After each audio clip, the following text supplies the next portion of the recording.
What's up to all my freelancers and creatives? This is Nathan with another episode of Freelance Jumpstart TV. In this episode, we're going to talk about when you present your work, give your work a voice and speak up.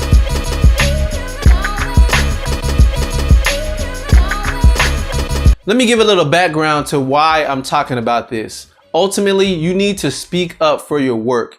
If you're doing some type of creative work, whether it's copywriting, whether it's graphic design, whether it's web design, photography, whatever it may be, if you produce work that is subjective, meaning that it is open to the opinions and views and different people can interpret it different ways.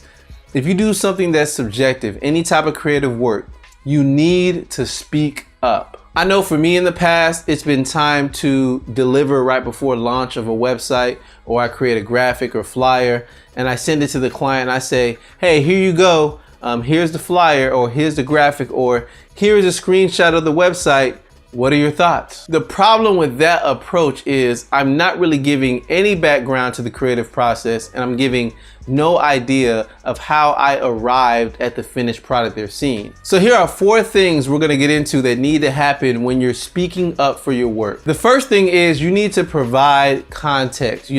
Give some background or some thoughts, or give some insight as to why you chose to do what you did and how you made those creative decisions. If you don't give any commentary to your work, then it's just subject to everybody's opinions, and everyone has a different opinion. I know in the past I've been guilty of simply putting a photo on my portfolio and then leaving that there without giving any information. That's not good enough. What is the background? Who is the target audience? Who am I trying to reach? What did the client ask for?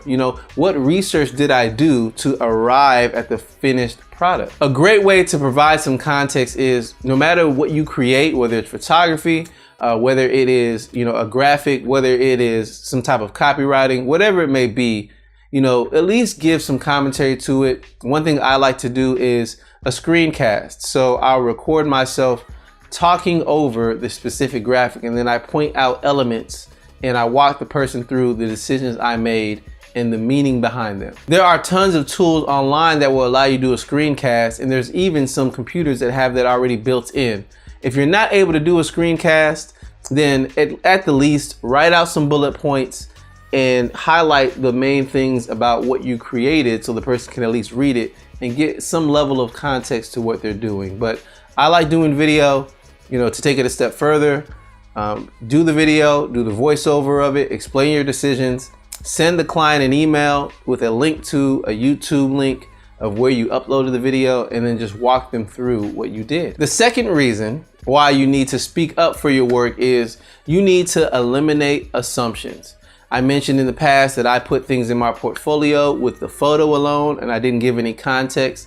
That means I am at the mercy of everyone else's assumptions about why I made certain decisions, how I made certain decisions, and how I currently arrived at the finished product. Everyone is just assuming. I have to eliminate that. I have to say, this is the context in which I did it, and let me give you my assumptions that I made in creating this, so you can at least start to see my perspective on how I arrived at this product. To illustrate this, we're gonna look at a graphic that I recently did. So the graphic I made was for a series, and the series was on the battle for a generation. And the whole background behind it was, if you have different generations, what do you need to pass on to the younger generation? Because every generation seems to look out for themselves, but what about the future generations to come? So if you're looking at this image, you see, a gradient background with a little bit of texture on it. And you see a young man to the left, and you see an older gentleman to the right. And, in a sense, they're somewhat in a battle with one another. They're kind of adverse to one another. And, that's what you're supposed to get from the image. And if you look at the text, I styled the letter E a certain way. At first glance, if I just put the image out there, you just say, oh, cool. He put the battle for a generation, and the E has 3 lines. That's pretty cool. But I didn't do that to be cool. There's a reason behind that. In logic and mathematics, the triple bar, it looks like, an ultimate equal sign, but the triple bar represents 2 things that can be interchanged for one another. In other words, they can be substituted for one another. So it's also used in logic to describe a true statement. So what I'm really saying with this graphic is every generation is somewhat adverse to the next one, and they think they're so different. But each generation tries to redefine society under its own preferences. And in that respect, they're the same. So whether you're young or old, you know, when you were of a certain age, you tried to define things and you had a certain view of society. Every generation does that. That's the true meaning behind why I did that with the stylized E. But if you don't know that context, you just look at it and say, oh, cool. In the same way, you will never get that if you just put out an image. You have to eliminate people's assumptions and show and explain why you did what you did and give some context, get rid of the assumptions, and really just show some background that you put in effort to what you created. The third thing I'll mention is it's okay to disagree. And what I mean by that is, you know, oftentimes I've worked with client and I've been, you know, taught in the past, the customer is always right, the client's always right, just deliver what they're asking for. That is true, but you have to think about it. They came to you for a reason. They came to you because you have some type of creative expertise and they're seeking your advice. That just doesn't mean you're doing the work. That also means, you know, your counsel. If you're working with a client and they're just demanding things all over, you may want to check out my video that talks about client red flags. You don't want the dictator. You don't want the client who's just dictating to you what to do and you're literally following their every lead. You want to somewhat have creative decisions because you're the creative person. Again, it's okay to disagree. Just explain to the client, I hear what you're saying, I understand, but let me walk you through why I feel this is important based upon the research that I've done. And just explain it and create an atmosphere for you all to give open feedback.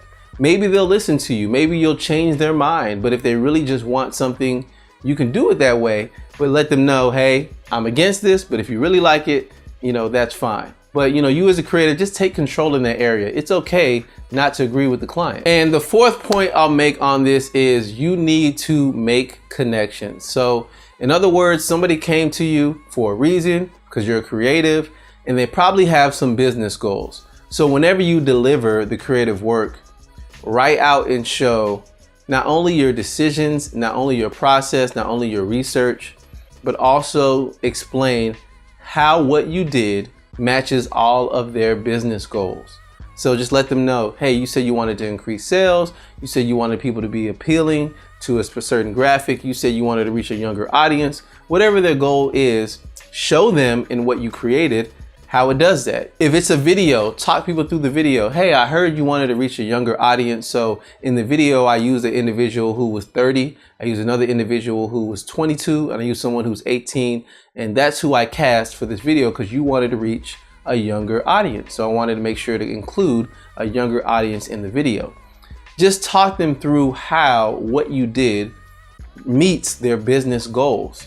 And if they want to change it after that, then they will have to contradict their own business goals, or the client will have to say, I have new goals, which is something that's completely new and that you can't know what is new or what hasn't been said. So that's not on you as the creative. So I'm not trying to say there's client versus creative going on. I'm really just trying to say, speak up for your work. You know, quit putting things out there and just having to be at the mercy of anyone's opinions. Everyone's opinion is different. I've created work where people said, that's excellent, I love it. And someone else said, I don't really like it. It doesn't matter. The point is, explain what you're doing and give some context. The great news about everything I said is it's easy. Now you know you need to speak up for your work and don't just send an email with an attachment. No. Take the time to give some context, give a voiceover if you have to, make a screencast if you have to, you know, bulleted points, whatever you have to. Communicate and speak up for your work. Don't put your work in your portfolio with no context. You know, even if you're an interpretive artist, give some logic and some background as to this is a watercolor painting. This is what I was thinking at the time. And then, you know, let them interpret the piece how they want to interpret it, but always give some context. Thank you for taking the time to check out this video. I greatly appreciate it. As always, there are show notes for this particular episode. So you can go to freelancejumpstart.tv/39, because this is episode 39. You can see the notes for this episode. If you're watching this video on YouTube, give it a thumbs up. Go ahead and give it a like. Also, if you're listening on the podcast, give this podcast a review because I want to hear from you. But I also want to hear, let's talk, let's comment, whether you go to the site, leave a comment, or it's on YouTube or wherever. Hit me up on Twitter. I want to hear from you. Are you currently speaking up for your work? If not, what can you do to begin to speak up for your work? So I know when I was preparing this episode, I was thinking to myself, okay, what things do I have out there that I may need to add some context to so that I can add and show the value that I put into my work. As always, thank you for checking out this video. I greatly appreciate it, as I mentioned. And until the next one, I will catch you later. See ya.